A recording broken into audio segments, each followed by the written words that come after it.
Კომპრომატები გროვდებოდა ციხეებშიც, პატიმრების საპყრობილებში არსებულ ზეწოლის ფაქტებზე საუბრობენ. ფიზიკური და სიტყვიერი შეურაცხყოფა მუქარა.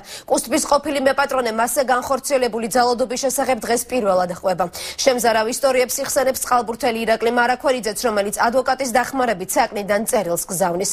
მათი მონაყოლიდან ირკვევა, რომ ფარული ჩანაწერები და მაკომპრომეტირებელი მასალები პოლიტიკური მოტივით მზადდებოდა.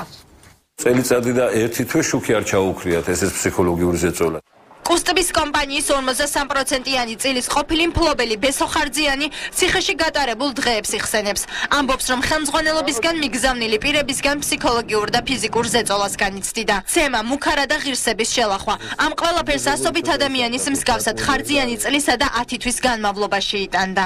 ბანოში გაყავთ პატიმრები, მამაკაცები ხლა წარმოიდგინეთ გაშიშვლებულები და უადგილო ადგილებში გაკვირდებიან, ესენი ავადმყოფები არიან ნამდვილად. წარმოიდგინეთ, თქვენ თავმოყარე მამაკაცი შეიყვანენ ამ ქათმების საგანში, მთელი ღამე მიმდინარეობს სქესობრივი აქტი ამათ შორის და ეს ნორმალური მოქალაქე და ნორმალური ფსიქოლოგიის ადამიანი ამას უყურებს.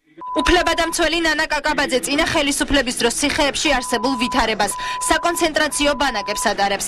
პატიმრების მონათხრობზე დაყრდნობით კაკაბაძე ყვება, რომ ციხის თანამშრომელი მეტსახელად 9 თითა, ეგრეთ წოდებული მატროსოვის ციხის ყველაზე სასტიკი ჯალათი იყო.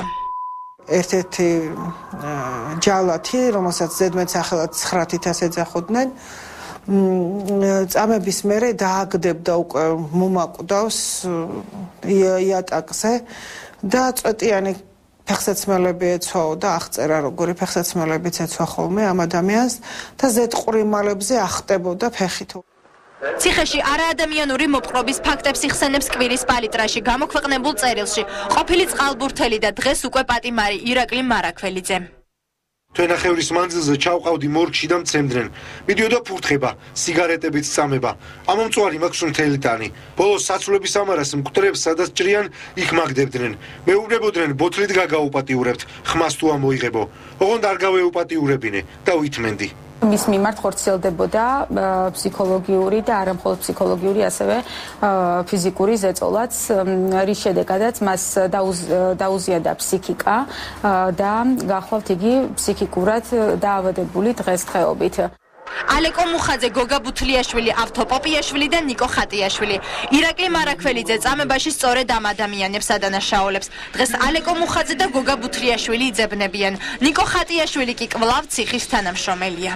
ალეკო მუხაძე და გოგა ბუთლიაშვილი ესენი არიან ცნობილი მწამებლები, ყველაზე სასტიკი წამებით ვინც გამოირჩეოდა ადამიანების. ხატიაშვილი მუშაობს უწყებაში, რიგით თანამშრომელია და რეჟიმის უფროსი რამდენადაც ვიცი, უბრალოდ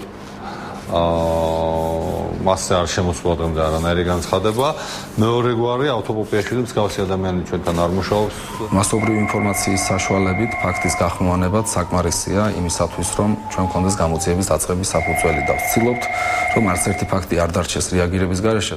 ირაკლი მარაქველიძეზე ფიზიკური და ფსიქოლოგიური ზეწოლა 2006 წელს ციხის ბუნტის შემდეგ დაიწყო და მხოლოდ პატიმართა წამების სამსახველი ცნობილი ვიდეოკადრების გავრცელების შემდეგ შეწყდა. ირაკლი მარაქველიძის საქმე სტრასბურგის სასამართლოს სწავლობს.